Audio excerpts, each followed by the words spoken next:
नमस्कार। नेपाल के प्रधानमंत्री ओली भारत के सबसे बड़े दुश्मन बन चुके हैं। शी जिनपिंग नहीं, इमरान खान नहीं। इस समय प्रधानमंत्री ओली भारत के सबसे बड़े दुश्मन हैं। कल प्रधानमंत्री ओली ने कहा कि भारत नकली अयोध्या खड़ी कर रहा है। असली अयोध्या तो पीरगंज के पश्चिम पट्टी ठोरी वाल्मीकि आश्रम के नजदीक है। पीएम ओली ने कहा कि हमने माता सीता को राम को दिया था और राम जो है वो भारतीय नहीं है बल्कि वीरगंज के पश्चिमी क्षेत्र के निवासी हैं और अयोध्या भी भारत का हिस्सा नहीं। कौन सी अयोध्या? जो वीरगंज में पड़ती है। तो ओली का साफ कहना है कि जो भारत इस समय अयोध्या में राम मंदिर बना रहा है, उनके बोलने का मतलब क्या है कि इस समय जो भारत राम मंदिर बना रहा है अयोध्या में वो नकली है। असली राम वहां नहीं हुए, असली राम वीरगंज में हुए। ये कहना है प्रधानमंत्री ओली का। आप गहराई से देखें कि प्रधानमंत्री ओली किसकी भाषा बोल रहे हैं। ये बोल रहे हैं पाकिस्तान की भाषा। प्रधानमंत्री ओली बोल रहे हैं मुसलमानों की भाषा।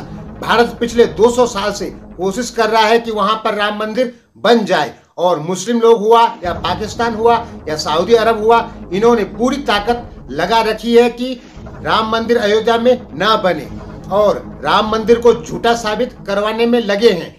ये जो मुस्लिम संगठन है ये कह रहे हैं कि अयोध्या में राम का जन्म नहीं हुआ।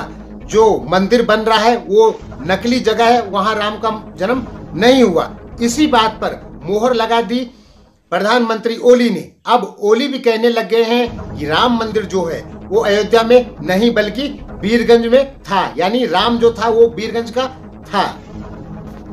यानी साफ है कि इनका कहना क्या है कि जो भगवान राम थे वो वीरगंज के निवासी थे, भारत के निवासी नहीं थे। इन्होंने ऐसा कहा। ये बोल रहे हैं बामन मेश्राम की भाषा। बामन मेश्राम को आप जानते होंगे, वो कभी कहते हैं कि माता सीता तो रावण की रखेल थी। बामन मेश्राम जो पैसा लेके ये भाषा बोलते हैं, किसका पैसा लेते हैं ये लोग लेते हैं मुस्लिम संगठनों का पैसा। तो साफ क्लियर है कि प्रधानमंत्री ओली को भी वही मुस्लिम संगठन, वही मुस्लिम देश जैसे सऊदी हुआ या पाकिस्तान हुआ, वो प्रधानमंत्री ओली को ये सब सिखा रहे हैं। प्रधानमंत्री ओली किसकी भाषा बोल रहे हैं आप समझे हैं? प्रधानमंत्री बोल रहे हैं क्रिश्चियन एनजीओ की भाषा, मुस्लिम संगठनों की भाषा प्रधानमंत्री ओली बोल रहे हैं। भारत के 80 करोड़ 100 करोड़ हिंदू चाहते हैं वहां पे राम मंदिर बने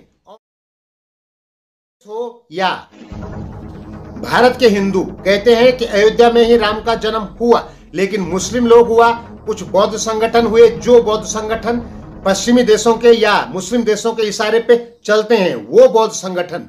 और नेपाल के प्रधानमंत्री ओली मुस्लिम, नेपाल के प्रधानमंत्री ओली और वो बौद्ध संगठन जो क्रिश्चियन एनजीओ से मिले हुए हैं, वो कहते हैं कि अयोध्या में राम का जन्म नहीं हुआ।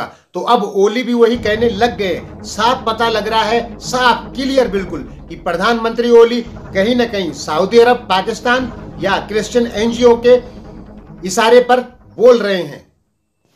और आने वाले समय में आप देखेंगे कि ये वीरगंज की साइड में 2 या 4 साल बाद कोई आश्रम खड़ा करेंगे और उसका नाम अयोध्या रखेंगे। एक जगह ये बनाएंगे और उस जगह का नाम ये अयोध्या रखेंगे। और फिर जो भारत से एक प्रकार की डोली या कुछ जाता है हर साल जानकी मंदिर के लिए, वो नहीं जाएगा।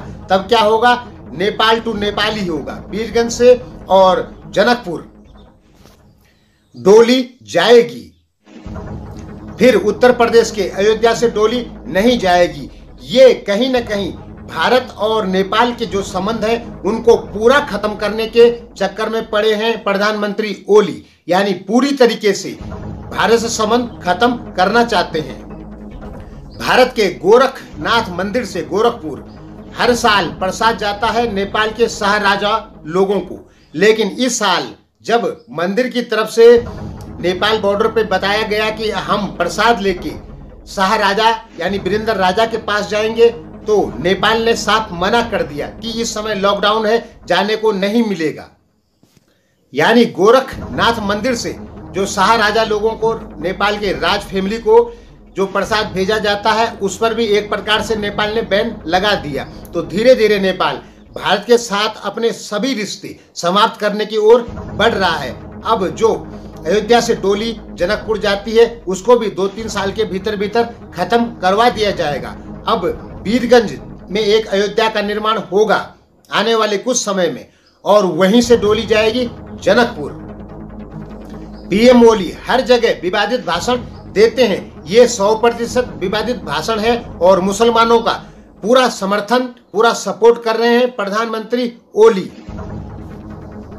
हजारों हिंदुओं ने जान दी है राम मंदिर के लिए और अब एक हिंदू ब्राह्मण ओली, शायद ओली हिंदू ब्राह्मण ही होते हैं, अब ये कह रहे हैं कि वहां पे राम मंदिर था ही नहीं।